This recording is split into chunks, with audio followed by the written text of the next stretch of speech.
We are live. All right, here we go. Hello, everybody. I'm TQ. It's my brother JQ talking to you live, tea time at the Apothecary. I'm sitting here at Murr's Apothecary upstairs. Jay is in his basement.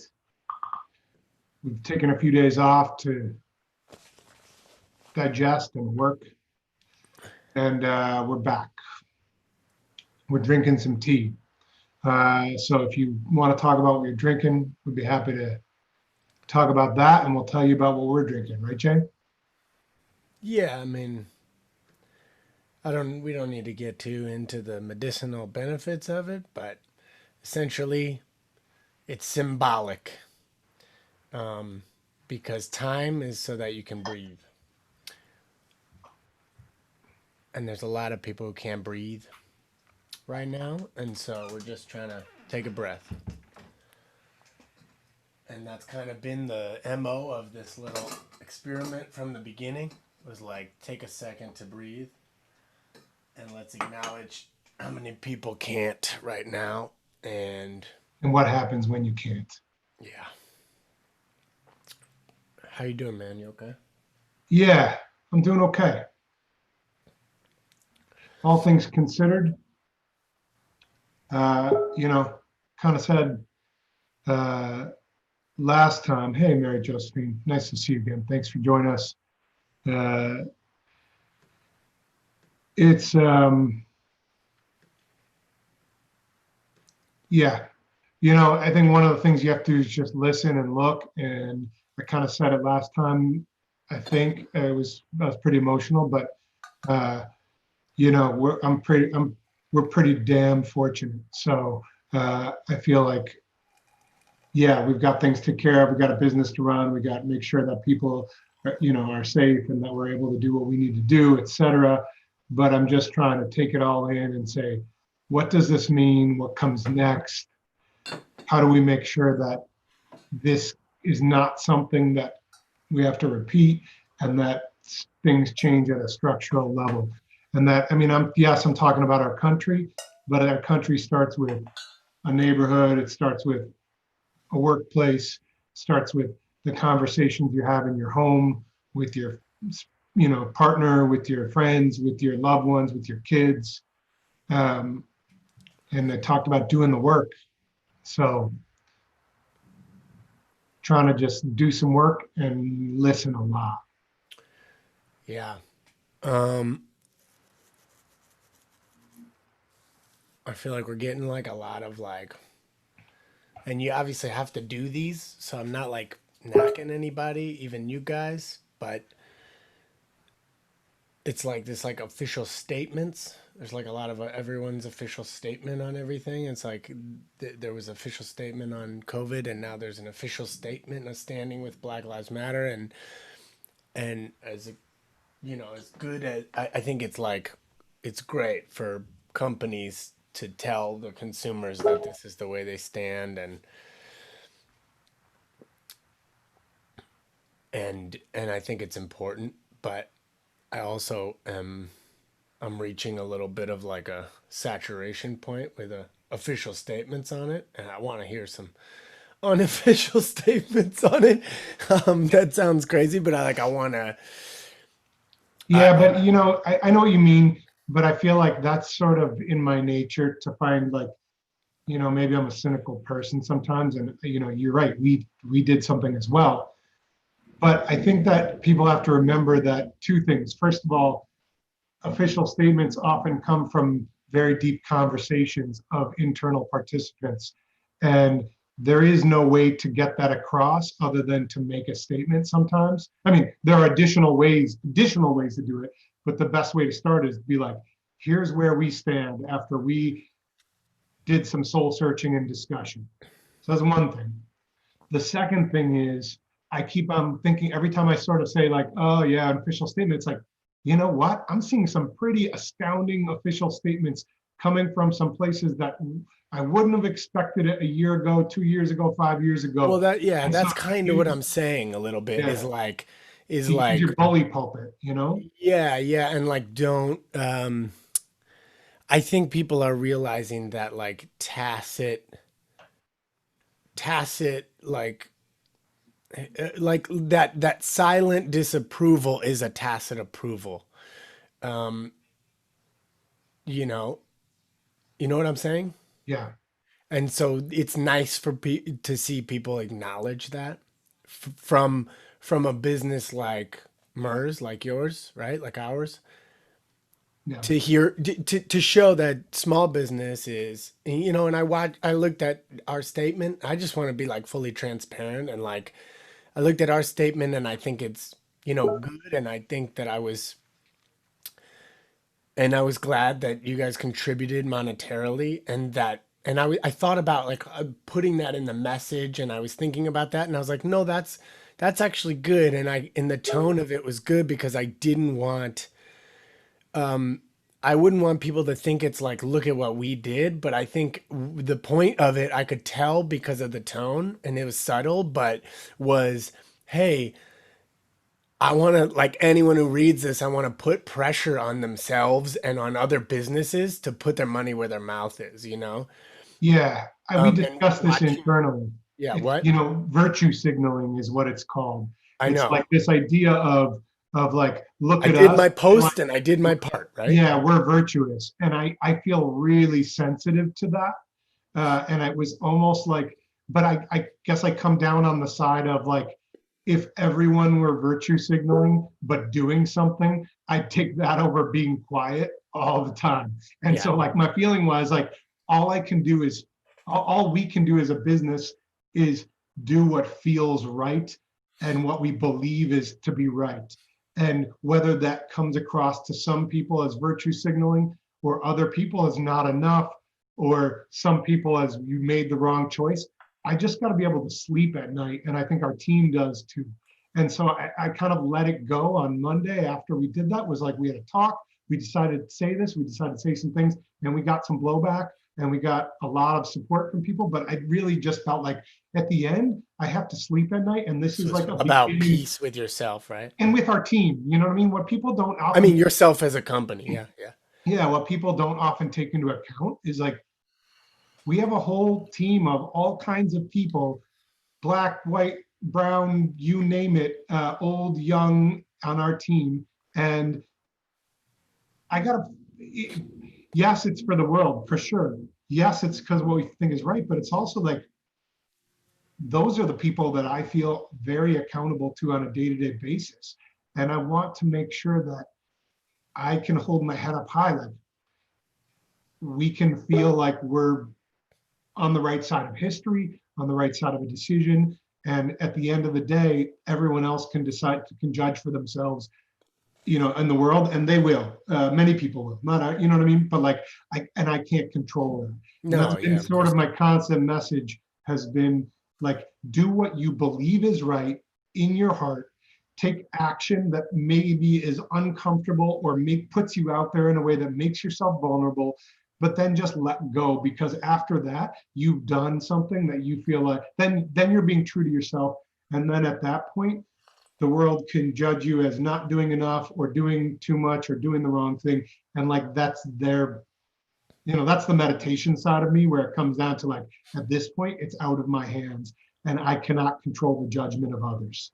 Yeah, yeah, of course. I mean, Yeah. at some point, everybody boils down to that, you know. Yeah. Um, But I would say I spent years of my life worried, probably being too stressed out about the judgment of others, not about this topic necessarily, just about life. yeah, You yeah, know what I mean? I But know. this included. It's just hard to not feel that. DJ Adrian Sanchez is with DJ us. Sanchez What's up, and Sanchez? Therese, how you doing? John, nice to see Sanchez, you. drop it. Yeah. Um, the you know, did you see McDonald's statement? No, I did not. I mean, it's worth it. It's worth watching. It's like I was kind of feeling like saturated about the with all these official statements, and then I saw that, and coming from such a humongous company, actually, what it was kind of powerful. I was like, good There's for been a bunch you. of them. good that for if you. people, Good yeah, for you being on the right side of history and like and just there's a risk factor there that is that is was great to see. That I was like proud, of whoever was in charge of making that decision, and I'm sure it's lots of people, but um, and like I'm not a supporter of McDonald's. I haven't eaten at a McDonald's in 10 years. I don't I don't want I don't want people to be eating McDonald's. Clearly that's what half this whole tea time is about. Stop yeah, eating the McDonald's. lifestyle choices of not eating fast processed I mean, foods that are to some extent, empty and then calories. to some extent, it's like like that's the epitome of America free market, which is like they don't care what they sell you. If we make personal decisions to all eat salads only all the time, McDonald's will be salad shop. They don't care. They'll sell you whatever you want to buy, right? Yeah, yeah. And as an entrepreneur, I have a certain amount of respect for that, even when I disagree with the sort of following everything to its logical conclusion of just do what people want. Yeah, yeah, yeah. So You know? anyway, regardless, I was just like, watch that. That was crazy. And then I saw Lego, which I'm a big fan of Lego, that they donated like 4 or 5 million to black charities. It was amazing. Yeah, I Also just feel pulled like their cop sets from the shelves. Did you see that? no. I was like, I don't I- know. I'm tamping down any cynicism and just looking at everything that moves things in the right direction right now is long overdue. But rather than saying why did they wait so long, I'm just like, great, let's start this. Right, more, more, more, more, more, Let's more. normalize this. Yeah, This is the baseline. This is now the baseline. yeah, That's the goal, right? Like that's how this kind of pressure works at a corporate and societal level is, and part of the reason like this is why it's effective. Like I power to Black Lives Matter because like this is part of the goal, right? It's not, I don't speak for them, but as far as I see it, part of the goal is um, you know acknowledgement, man. pressuring people to acknowledge that the normal is wrong. Yeah, and the normal's been built on the wrong. You know what I Yeah, mean? yeah. And Like it's the so whole ingrained into the way we live our lives every day that just being like that silently not supporting is not enough. yeah, yeah, You know. exactly. So Exactly. anyway, just like a little transition from uh because you mentioned that you're accountable to your team and that kind of thing. It's June 4th. You technically can be open and you're not, right? So I wanted you to maybe touch on that and discuss why you're slowly making this decision towards reopening and why Yeah, you're sure. taking it at the pace that you're taking it and what are all of the variables that go into making a really complicated decision like that. Okay.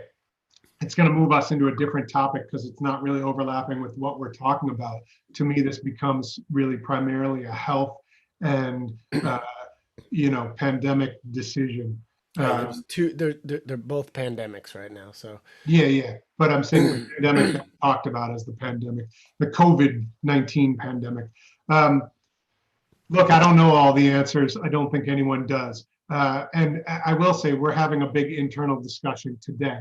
So I'm telling you what I think, and obviously my opinion here carries some weight given the fact that I'm the primary owner of the business. But I do have a team of people that I trust and reach out to and kind of I want to get a lot of people's input. But here's the things that we're wrestling with. A, there is nothing about the virus itself scientifically that has changed the risk factor for getting it. Okay. Uh, that I can see. There's some hopeful things, there's some good things happening, but it hasn't changed. The idea that Illinois is in a better place and that we're flattening the curve seems to me a result of all the actions we've taken, not some sort of intrinsic, it's not it's like not wow, now happenstance. it's not, it doesn't seem like now it's safe. It turns out that it just needed time and now it's safe. It's not safe, it's just that we've been staying away long enough that it's slowing down. And so, and So that's my first thought, is that, all right, now there are some good things. Perhaps we overdid the amount of separation needed. I'm talking about best case scenario. I have no idea. I'm just playing out, this is what the dialogue that's been playing out in my head Yeah, is. yeah. Perhaps we over committed to a separation in a way that it's necessary, but it's not as necessary. Like, let's be honest. I don't think when I'm walking 6 feet past someone that on a sidewalk on a sunny day with breezy day that I need to wear a mask to just pass by on a sidewalk. It doesn't appear that way. All the science shows that it doesn't. But anyway, my point is, like, the best case scenario is like, maybe with a mask, you can come in the store and be 3 feet away for 40 seconds to pay at a register without plexiglass, and that could be okay. But we really don't know this stuff yet. I hope that that's the case. I hope we overstated it. That would be a best case scenario. But we don't know. So here we are in this, and let me just also back up a second and say, I hurt for all of my fellow retailers, all of my fellow business owners in restaurants, my fellow workers in all of these businesses, service businesses, you name it. They're hurting, God. So I am not an opponent to opening up. This is not a screed or a rant against reopening or any judgment. It's just our personal feeling. And Yeah, that's why I just want to know what goes on your. But I want to say that. So I'm not saying like, don't reopen or you shouldn't. I don't know. Every business is going to have to make that decision for itself and themselves.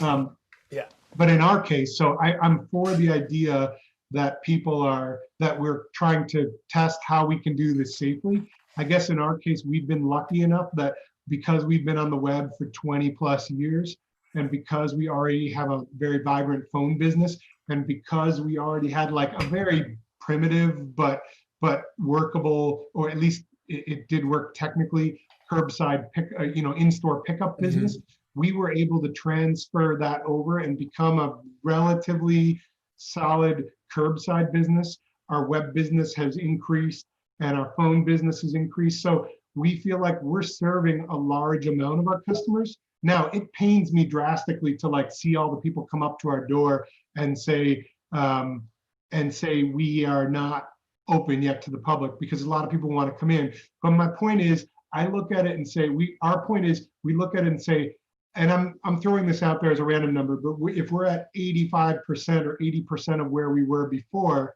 because our web business is thankfully so robust, then at a time when everyone's testing this out, we can open up to people walking in, and even if we try to do it safely, our feeling is like, what is the boost to the business? And we've been keeping almost everybody in our team working right now. You know, we're at a pretty high rate of employment on our team. So we're like, do we open up and bring our whole team at risk? And what happens if 2 weeks from now, the curve goes back up and someone comes in here and we get it, and then we pass it to other customers, or we pass it among our team? Now that 5, 10, 15% increase in business that we could get from reopening means that we probably have to shut down the 85% that's running safely right now. And both from an employment standpoint of our team being employed and our customer being able to help our customers, though we lose the whole thing potentially for some period of time, and we don't know when that could come back. So we haven't made a decision that we're not reopening at all. We are going to reopen at some point. We've just taken it a little slowly to say, let's see what happens over the next few weeks, probably, to see, is there a second wave of reinfection that comes because we've opened it up? Because our goal would be, we have people are coming to get herbs as medicine, homeopathy medicine, skincare or eczema things, advice from a pharmacist. If we can't do that, it may not be life and death in the same way that, you go and need to get your antibiotic to prevent spread of infection for a condition that the doctor prescribed. Most of our things are not people coming in with life or death. Like, right, there's trauma like you need trauma medication or trauma help, you go to a hospital and then you go to the pharmacy to get your prescription, and I'm full for that. And that's not us, but we still serve, I think, a really crucial part of the health chain in a lot of our customers' lives. And our goal is, um, how do we do that and keep people safe? You know what I mean? Hmm. So we're working through that. So our feeling is, hey, you want to order? I'm going to try and make that as accessible as possible to everybody. But right now, we're not letting people come in and touch all of our products and interact so that we can keep our team safe and serve more people more safely until we figure out how this is going to look. Cool. That's my take. I'll have more information tomorrow after we have this meeting internally today. And Well, then, also, like, isn't there an element of like these kind of things are changing so quickly, and like you've altered your whole business that the entire thing looks, I've been in there, looks kind of like a warehouse right now. There's tables set up everywhere so that everyone can maintain distance and pick and pack yeah, safely. And now that's like exactly right. pivoting back is actually really challenging because of space. Yeah, part of the other challenge is if we have 20 people who want to come in the store today, which would be a small amount by normal standards, but it's, no one's stepping in the store right now. Uh, do we make over the period of 8 hours, the store available to 20 people? And then does that mean we have to move our team back out of the store that's using it for pick pack and put them more crowded, so put them at risk? So these are things we're weighing. Right now, our store is literally like a warehouse. We covered up the glass countertops with cardboard. We have computers and tables out in the store space so that we can spread out and do things safely. Speaking of which, just like in terms of like how is everyone negotiating this and what are we going to do, we do have Alderman Matt Martin, our alderman in this ward in the 47th here at the Apothecary in Lincoln Square, will be joining us as our guest for tea time tomorrow, which I'm really excited That's about. great. I'm excited to, first of all, I just love him. He's an awesome guy, and I'm a big fan, and I supported him from the beginning. I really like him, and I live in his district, and I'm impressed with his uh, the way that he's running things, and representing, I should say, more than running. He's representing well, and his newsletters are good, and I'm really happy with him. So I'm excited to see him and talk to him and ask him some questions. Hypothetical question for you. Yeah, If you were running at 110% of your original revenue, would you open the store back up? yeah, man. I know, but I mean, I'm just asking. I don't want you to get like, I'm just like, from a business standpoint, isn't it an interesting question? Like, is that the new normal anyway, going forward? Yeah, There's no yeah. I vaccine. guess you're getting into philosophical territory, which is, I don't know that I want to like prognosticate about this just like without thinking about it. But the bottom line is, we have been in some of that situation has those thoughts have gone through our mind of like, man, web business is up dramatically around the country for almost all web businesses of things that are essential or personal care. So, we're thankful. I've mentioned this before. We're thankful because we have neighbors and friends that are shut down and we're not. So, my heart goes out to all of those people. I will say there is a joy to doing business online because things can keep moving and there's a lot less drama sometimes. But let's be honest, like this store, both of our stores, they're magical places and they are places of connection with customers in a deep, deep way, and also in a way that goes back to, like I always say, the store is the heart and soul of MERS Apothecary. So even if we could operate a great business on the web that could be financially viable and good for our team and profitable and all of these things, it feels like we lose some of our soul. Yeah. And I mean, isn't there how like a many part? connections, even you haven't been in the store working for so many years. And how many people do you walk around the neighborhood and see, I can start naming them by names of these people we love. I don't want to call them out without having telling them, but it's like, there are people out there that I know by name that I can't wait to hug and give a kiss to and high five their kids and whatever. Like that is, that I cry for different reasons when I think about that because Yeah, I it's mean, I kind of knew the answer to that, but I just wanted to hear you kind of verbalize it. Also, like you said like the store is is the heart and soul of Mir's Apothecary. But there's even like, this is like, you take that and you extrapolate, and then like that store is part of the heart and soul of Lincoln Square, and that sharp shopping district with all those businesses and meetup places, and that actual square where the kids run around is the heart and soul of my neighborhood. You know Yeah, what I mean? And like it just feels like, it just feels right, right? yeah. No, I mean, you guys can't see my view. This is Lincoln Avenue. Right now, there are people walking up and down bikes, kids riding their bikes, The moms, streetwise guy. moms and dads pushing strollers. Greg, the streetwise vendor, is out there. He's been watching our Streetwise. he's been watching our store to make sure nothing happens. He walks up to our customers and says, "Hey, you should use curbside with them. Here's how you do it." He's offered It's to. awesome. It's So like cool. there is. It's a weird time because right now there is such a vibrant, and it's beautiful outside. Let's be honest, so gorgeous outside in Chicago right now. So while people are worried about, all right, are stores safe? Are people safe?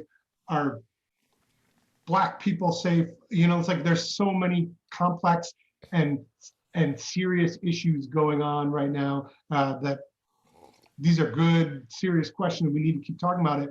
There's also a world of like people walking around a neighborhood and enjoying life. And I can't wait to get back and be a part of that world. And our mission is to serve others and help them. Right. And one of the ways we do that is in person in a vibrant neighborhood in the city of Chicago. And so I think part of what you're tapping into is there are changes coming, and this sort of fast forwarded into the future. The idea that more people are more comfortable with getting their goods and services in a remote way. But I maintain that I don't think we want to see that become the only thing we do. No one does. And I maintain that finding a way to have physical connection and have physical stores that have meaning in people's lives, and physical meeting places and places to talk face to face, that will continue to be a really important part of it should continue to be a really important part of American culture, of human culture and society. So I'm excited to be a part of that. That's cool, I want man. to shape it, to be honest. I want to shape it. I think we are lucky because we have experts, we have amazing products, and we have sensorial products. So I said, like, I have the best retail job in the world because we help people. They need help. They come to us. We have expertise. And then we have the joy of watching people feel better, touch things, smell things, try things. Experience. Yeah. And like, you know what? I don't see us getting to experience being supplanted by digital devices anytime soon. You know, I don't know. This new Smellomatic app on my phone is gonna be smell awesome. television. Yeah. Smell-o-vision. Yeah. I've been saying that, but like, I are I'm, you, I'm just teasing I you. know you're teasing, but I'm saying like, we've been meeting with our friends, right? Our friends once a month or so, like this group, our book club group, who are awesome guys. And it's not the same on Zoom. I'm so glad to see all of you guys. Like, and I'm glad to be seen. But man, I can't wait to sit down at a table, or stand around and joke and play a game of pool and talk and have a drink together and laugh and hug my friends. Yeah, I do know, man. I do I'm know. aching for it. I don't know about you. I am too. Especially that group. I just love that group so much. And it's Yeah, such a cool, diverse, amazing age group and racial makeup and everything. And yeah, it's a beautiful meeting of minds, that yeah, one. And so I'm missing that for sure. And the Zoom meetings are, especially after a day full of Zoom stuff, you're like, you get this fatigue, and it feels then like a little bit of work, and you're like, oh man, I don't want this to feel like work, yeah. There was a Honestly, article in the Times today about how to safely hug now that things are loosening. I'm serious. I know. It's just funny. I was just, it's such a New York Times article. Like it was almost I thought maybe it was an Onion article that was pretending to be a New York Times article, but it was like legit New York Times. Yeah, yeah. Uh, And, but it was like, it was the line is getting narrower and narrower between those two. I can say. And I'm a big fan of the New York Times. I read it religiously. well, it was sent to me by the grandmas and commented on by the grandmas first. Like they were the first ones to respond because they were like, I will hug my grandchildren, Yeah. No, safely, but I I'm will doing safely this. hug my grandchildren. Yeah, yeah, but I'm doing this thing. Yeah, It was really funny. I was like, much needed laugh. I needed today. It was good. yeah, yeah, yeah, yeah. So that's kind of where we're at. That's my thoughts on the store, on reopening, on everything. Mary Josephine, yeah, you're not the only one. We all need some hugs right now. John, yeah, we said we committed to by Yeah, 2025, our yeah. 150-year anniversary, we will have a Hello. scent, not just a cologne. We're gonna probably do it across many products. But I'm My saying an eau de my my parfum. hope is that if we can make a parfum, then we can also make a candle, and we can also make everything else that we need to. We can make a cologne. We can make an Yeah. aftershave. We can make whatever. Hmm. Bar of soap, of course. Obviously, bar soap Liquid soap. would be like number one, Yeah. Um, Yeah. I mean, we won't wait that long, but like we're just giving ourselves, that's a tall order. So we're giving ourselves enough time to we say, can probably beta test over that, and maybe we unleash the full line for our yeah. 150 And year. I will say, if we get to that point where beta testing, the OGs on the tea time get Yeah, for definitely sure. all of you, John, Mary, everyone, you guys become beta testers for sure. Yeah, So, yeah, for sure. yeah. All right, man. Well, hey, we got the alderman on tomorrow. Yeah. Matt Martin, who's an Hey, I awesome got a guy. haircut yesterday, although I didn't cut the top very much and I didn't shower or comb today. And I got a new camera, which is not doing its focus problem, but it's Oh, much darker. It's I much gotta tell you, I don't know if everyone out there agrees, but it's saving me like several headaches a day. Um, but but Matt Martin's coming on tomorrow. Alderman Matt Martin from the Fighting 47th. yeah, And he's an awesome guy. I'm excited. I first talked to him when he just showed up on my door and said, "Let me introduce myself. I'm yeah, running for alderman." And his mom with his mom. So yeah, I mean, like I love this guy. yeah, Like yeah, he's the kind of guy that knocks on a door with his mom and says like, "Hey, I'm running for alderman." I was like, if I ever did it, I'd be like with my mom for sure, just being like, "Hey, check it out." yeah. Um, love you too, Hey, TJ Sanchez. DJ Sanchez, miss you. You're one of the people I would love to hire. And Oh, Tariq, you too. Thank you. Thank you for joining us today. Come back tomorrow. Peace to all of you. Thank you for giving us a little, thank you for breathing with us. Appreciate it. Go out and do something. Don't stop doing the work. All right. All of us. Let's do it. all right. I Thank love you. you. Love you, T. Love you too, Jay. All Peace right. out. See y'all later.